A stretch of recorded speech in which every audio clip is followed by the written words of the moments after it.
Hello everyone, मैं हूँ आशिका सिन्हा और स्वागत है आपका स्कूल शिक्षा के इस ऑनलाइन लर्निंग प्लेटफॉर्म पे। क्लास 9th CHS की अगर आप तैयारी कर रहे हैं और आपके मन में भी ये सवाल उठता है कि कौन सी किताबें आपको पढ़नी चाहिए, कौन सी स्किप करनी चाहिए, एक किताब खरीदनी चाहिए या ढेर सारी अलग अलग किताबों से प्रैक्टिस करना चाहिए, ये सवाल अगर आपके मन में चल रहे हैं तो इसका जवाब आज इस वीडियो में आपको मिलने वाला है। तो अगर आप चैनल पर नए हैं तो ज़रूर से सब्सक्राइब कर लें, क्योंकि एक बहुत ही हेल्पफुल वीडियो होने वाली है जो बहुत सारे एस्पिरेंट्स के दिमाग में होता है कि कौन सी किताबें जो है वो हमें पढ़नी चाहिए।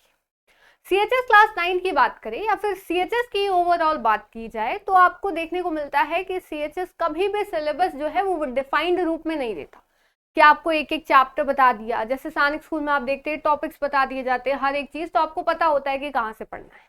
लेकिन CHS ना 9th के लिए ऐसा करता है ना ही 11th के लिए। हाँ, वो सब्जेक्ट स्पेसिफाई कर देता है और ये बता देता है कि अगर आप क्लास 9th का एग्जाम देने वाले हो तो क्लास 8 तक की सारी चीजें पढ़ लेना, और क्लास 11th का एग्जाम दे रहे हो तो क्लास 10 तक के। और सब्जेक्ट्स बता देता है, जैसे क्लास 9th में English, Hindi, social science, maths, science आते हैं, है ना। तो लेकिन बहुत सारी चीजें हैं जो आपको जाननी है कि मैथ्स में क्या पढ़े, साइंस में क्या पढ़े।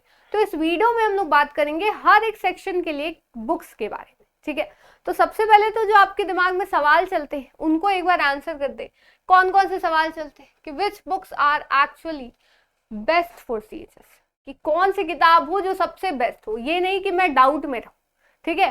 फिर दूसरा आता है how many books do I really need to buy, कि कितनी किताबें मुझे खरीदनी चाहिए भाई, कि मैथ्स की 5 किताबें खरीद ली, सबसे प्रैक्टिस कर लेंगे, है ना, ये चल सकता है दिमाग में। या which study materials are completely unnecessary, और कौन सी ऐसी चीजें हैं जो एकदम अननेसेसरी है, जिसकी मुझे कोई खास जरूरत नहीं है। तीनों का आंसर मैं आपको देने वाली हूं इस वीडियो में। चलिए आगे बात करते हैं। सबसे पहले तो बुक्स आप चाहे एक खरीदो या 50 खरीदो, या आप एक ही बुक खरीदो, या आप कहीं से भी पढ़ लो, ये कुछ मिस्टेक्स है किताबों को लेके जो आपको बिल्कुल भी नहीं करनी। सबसे पहले मिस्टेक है कि बहुत सारी किताबें खरीद ले। देखो, आप अभी क्लास 9 के स्टूडेंट हो, आप कोई बहुत सब्जेक्टिव आंसर आपको नहीं लिखना होता है, CHS में ऑब्जेक्टिव क्वेश्चंस आते हैं, तो आपको ज्यादा बुक्स खरीद के अपने नॉलेज एक्सेस बढ़ाने की जरूरत नहीं है। ना ही आप अभी उतने केपेबल हो कि पढ़ सकते हो, आपको स्कूल भी मैनेज करना, हर एक चीज मैनेज करनी है। तो ढेर सारी किताबें खरीदने से आपका ही मेंटल प्रेशर बढ़ेगा, ठीक है। तो ये गलती तो बिल्कुल मत करना। फिर आगे बात करें इग्नोरिंग कोर NCERT टेक्स्ट, इस पे हम लोग बात करेंगे, ठीक है। इसको अभी यहीं रोकते हैं, ये कौन सी गलती, क्योंकि पूरी चर्चा अभी इसी पे चलने वाली है। बाकी बात करें तो चेंजिंग बुक्स रिपीटेडली। अब ये नहीं कि आपने अभी तो एक बुक ही खरीदा, लेकिन आपके दिमाग में डाउट है कि ये पढ़ रहा हूँ, कहीं इससे कुछ आएगा, छूट तो नहीं जाएगा, ये आपके दिमाग में चल सकता है। तो आप क्या करते हो, फिर बुक बदल लेते हो, या आपको वो बुक से समझ नहीं आ रहा तो आप बुक चेंज कर लेते हो।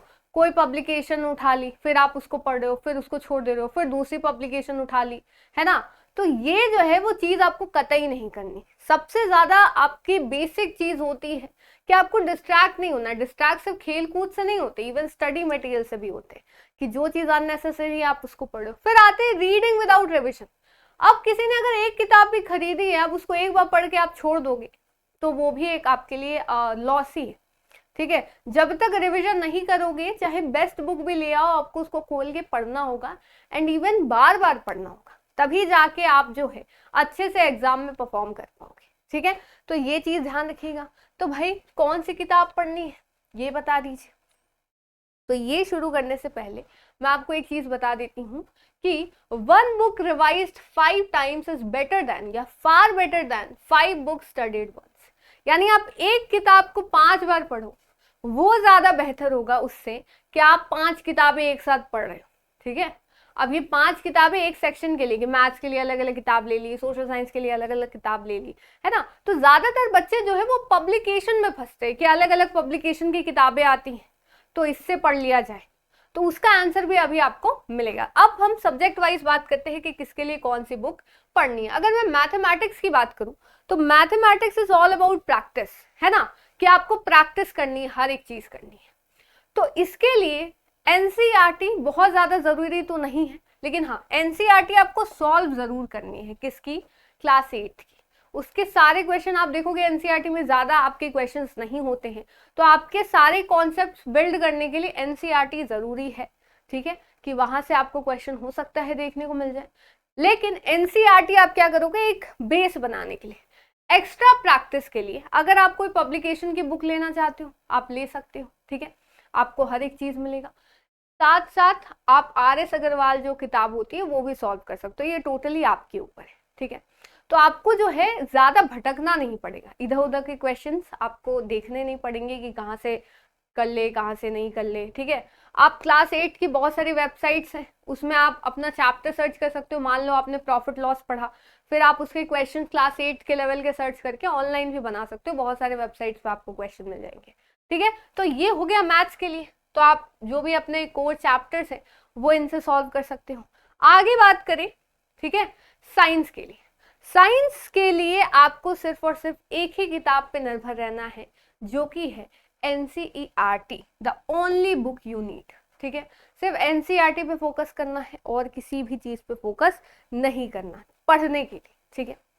तो मेरा सीधा सीधा ये मतलब है कि आप NCERT उठाओ, ठीक है, उसको पढ़ो, और प्रैक्टिस के लिए अगर सिर्फ क्वेश्चंस के आप कोई बुक लेना चाहते हो तो आप वो ले सकते हो, ठीक है।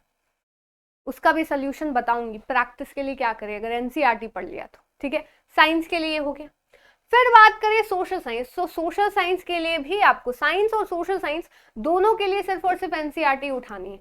बहुत सारे बच्चे पूछते हैं मैम ये पब्लिकेशन वो पब्लिकेशन, पर मैं बता दूं वो अगर आप CHS क्लास 9th की पब्लिकेशन की बुक उठाते हैं तो अगर वो NCERT पे बेस्ड है तो बहुत अच्छी बात है।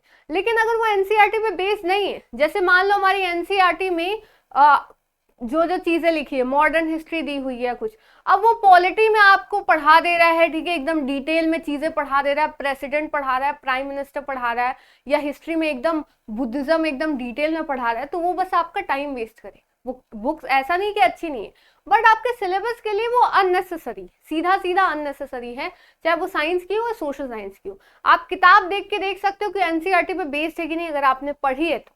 लेकिन अगर वो NCERT पे बेस्ड नहीं है तो वो टोटल आपका वेस्ट हो जाएगा, ना आपको पढ़ने में काम देगा, उल्टा आपके पैसे भी जो है वो वेस्ट होंगे, क्योंकि वो भी अच्छी खासी महंगी आती है। On the other hand NCERT आपकी सबसे सस्ती किताब होती है, ठीक है, तो ये ध्यान रखिएगा। फिर आगे आते इंग्लिश और हिंदी प्रिपरेशन के लिए। देखो, इंग्लिश और हिंदी में सबसे पहले तो आपको ग्रामर आना चाहिए। इंग्लिश हिंदी के लिए अगर आप ग्रामर की किताब लोगे भी अभी तो आपको उतना कुछ समझ में नहीं आएगा, ठीक है। जब तक आप किसी से समझते नहीं हो ग्रामर के रूल्स, तब तक आपको खुद से समझ में नहीं आता। हिंदी आपको आ भी जाए, इंग्लिश तो बिल्कुल भी नहीं आएगा, क्योंकि उसके रूल्स इतने कंफ्यूजिंग होते हैं जो आपको नहीं समझ में आ सकते। और वोकैबुलरी, अगर आपको कोई अपने लेवल की क्लास 10th लेवल की, आप भले 8th में हो लेकिन क्लास 10 लेवल के वोकैब की कोई बुक मिलती है जो आप डेली अपना उठ के याद कर सको तो वो सही है। लेकिन ग्रामर के लिए कोई बुक लेना जरूरी नहीं, ठीक है, ये चीज ध्यान रखिएगा। आप जो है वो वीडियोस की हेल्प ले सकते हो, ठीक है, ऑनलाइन जो अपने टीचर्स की हेल्प ले सकते हो, लेकिन ग्रामर के लिए कोई बुक खरीदना चीज नहीं है, आप प्रैक्टिस के लिए ले सकते हो, ठीक है। प्रैक्टिस के लिए भी बहुत सारी बुक्स आती है तो वो आप ले सकते हो, उसको ध्यान रखिएगा, ठीक है। तो ये आपको हो गया। सबसे पहला तो अपने पैसे भी बिल्कुल बर्बाद नहीं, जैसे कि मैंने अपने बताया कि एकदम महंगे महंगे किताबें ले ली, या आपने ऑल इन वन जो गाइड आते हैं कि एक ही किताब में पूरी चीजें, बाबू बहुत कंफ्यूज हो जाओगे बता रहे, ठीक है। और सिर्फ इकट्ठा करना, जो चीज आपके काम की नहीं है ना वो आपके लिए रद्दी है, ठीक है, तो रद्दी इकट्ठा करना आपके लिए बिल्कुल भी सही नहीं है, ठीक है। सबसे बेस्ट स्टडी फॉर्मूला अगर मैं आपको बताऊं कि आपको क्या करना है, मैं आप समराइज कर दूं जो भी मैंने बताया। NCERT आप ले सकते हो, ठीक है, लेनी ही है साइंस सोशल साइंस के लिए खास करके। इंग्लिश हिंदी के NCERT मत लेना, उसमें कहानियां होती है। रीडिंग पर्पज से ले रहे हो तो ले सकते हो, अपने स्कूल की भी किताब पढ़ लोगे तो रीडिंग अच्छी हो जाएगी, ठीक है। प्रैक्टिस बुक आपको एक चाहिए, ठीक है। PYQs उसके बाद आपको सॉल्व करनी है, और प्लस सबसे इंपॉर्टेंट रिवीजन, जिसके बाद आपको सीधा सीधा CHS में आप बहुत अच्छा परफॉर्म कर सकते हो, ठीक है। लेकिन ये सारी चीजें जो है आप बहुत अलग अलग जगह स्कैटर्ड होती, ठीक है, कोई चीज इधर है कोई चीज इधर है, PYQ कहाँ से निकाल रहे, प्रैक्टिस बुक कहाँ से निकाल रहे, समझ में नहीं आता। और NCERT खुद से पढ़ना भी बाबू, बहुत बच्चे हैं जो खुद से पढ़ के समझ जाते हैं, लेकिन बहुत सारे ऐसे बच्चे हैं जिनको गाइडेंस की नीड होती है। और इस गाइडेंस का आपके पास एक, अगर मैं सब एक जगह आपको पहुंचा दूं तो सबसे बेस्ट होगा आपके लिए बाबू अभिमन्यु बैच, ठीक है। फिर से मैं बोल रही हूँ, अगर आप खुद से पढ़ सकते हो, आपके पास प्रैक्टिस बुक है, पीवाईक्यूज है, पीवाईक्यू के लिए आप हमारा ऐप भी इंस्टॉल कर सकते हो, वहां पे आपको पीवाईक्यूज डायरेक्टली मिल जाएंगे। आप अगर खुद से समझ सकते हो बहुत अच्छी बात है, लेकिन उन बच्चों के लिए जो आपको अच्छे से समझना है, प्रैक्टिस के लिए सब एक जगह चाहिए सारी चीजें, तो आप हमारा अभिमन्यु बैच जो है 9th और 11th दोनों के लिए ज्वाइन कर सकते हो। चाहे आप इंग्लिश मीडियम हो, हिंदी मीडियम हो, आप इसको ज्वाइन कर सकते हो, जहाँ पे डेली आपकी लाइव क्लासेस होती है, क्लास की नोट्स आपको मिलती है। ठीक है, तो एनसीईआरटी के नोट्स भी आपको मिल जाएंगे, लेक्चर वाइज क्विज होता है, हर एक लेक्चर के लिए आपके लिए क्विज। ठीक है, उसके बाद प्रैक्टिस सेट और टेस्ट सीरीज, यहीं पे आपको क्वेश्चंस मिलते हैं।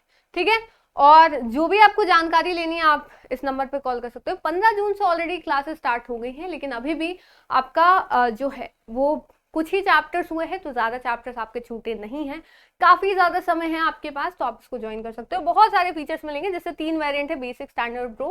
प्रो की बात करें तो आपको बहुत सारी चीजें मिलेंगी, live classes, notes, DPP, practice set, test series, live doubt session होते हैं, आपको कोई भी डाउट हो आप डायरेक्टली पूछ सकते हो क्लास के टाइम पे भी। सबसे इंपॉर्टेंट स्टडी प्लानर मिलता है। ठीक है, स्टडी प्लानर में आप क्या कर सकते हो, देख सकते हो कि कौन सा आपका चैप्टर कितने लेक्चर में जाएगा। ठीक है, व्हाट्सएप सपोर्ट, करियर गाइडेंस, सबसे इंपॉर्टेंट आपको स्टडी मटेरियल किट भी मिलेगा, ऑफलाइन आपके घर पे डिलीवर होगा, तो जो आपको चाहिए वो आपको डायरेक्टली यहाँ मिल जाएगा, कोई एक्स्ट्रा आपको भेजने की जरूरत नहीं है। और आप प्रो अगर लेते हो तो CHS, JNV, सैनिक स्कूल अगर आप एक साथ टारगेट कर रहे हैं, जो अच्छी बात है, एक जगह नहीं हुआ तो आपके पास और ऑप्शंस होने चाहिए, तो वो आपको सारा कोर्स मिल जाएगा। ठीक है, तो ये इसकी बात थी। आगे अगर बात करें बाबू, तो डेली अगर स्टडी प्लान की हम लोग बात करें कि जो हमने किताबें ली हैं उसको पढ़ने के लिए कैसे टाइम निकालें, तो टाइम टेबल पे भी मैं अलग से वीडियो लेके आऊंगी, पर वो टिपिकल टाइम टेबल वाली वीडियो नहीं होगी कि एक काम करो, इतने बजे उठो, इतने से इतना पढ़ो, ऐसे, क्योंकि हर बच्चे का रूटीन, हर बच्चे का माइंडसेट अलग होता है, तो मैं एक टाइम टेबल सब पे नहीं थोप सकती। तो मैं अगर एक बेसिक बात करूं, ठीक है, तो मैथमेटिक्स को डेली 1 घंटा दो सेल्फ स्टडी में। प्रैक्टिस क्वेश्चंस आप करो 45 मिनट, जिसमें मिक्स क्वेश्चंस आप लगा सकते हो या हर दिन कोई नया सब्जेक्ट उठा सकते हो। साइंस एसएसटी को 45 मिनट दो, अल्टरनेटिव करके भी पढ़ सकते हो, लैंग्वेज को भी अल्टरनेटिव करके, एक दिन हिंदी एक दिन इंग्लिश। अभी आपके पास काफी ज्यादा टाइम है तो आप ये कर सकते हो। ठीक है, तो सिंपल सा आपको कंसिस्टेंट रहना है, रिवाइज जरूर करना है, लास्ट में मॉक टेस्ट लगाने हैं, और सबसे इंपॉर्टेंट चीज कि खुद पे भरोसा रखना है कि आप ये कर सकते हो। उसके बाद आपको कोई नहीं रोक सकता, सिर्फ CHS ही नहीं, कोई भी एग्जाम निकालने के लिए। ठीक है, तो इसको ध्यान रखिएगा। तो इसके साथ ही वीडियो खत्म होती है, उम्मीद है आपको चीजें समझ में आएंगी। अगर कोई चीज नहीं समझ में आई तो आप कमेंट सेक्शन में पूछ सकते हो, आपको रिप्लाई जरूर मिलेगा। तो फिर मिलते हैं नेक्स्ट वीडियो में, तब तक के लिए thank you so much, bye, जय हिंद, जय भारत।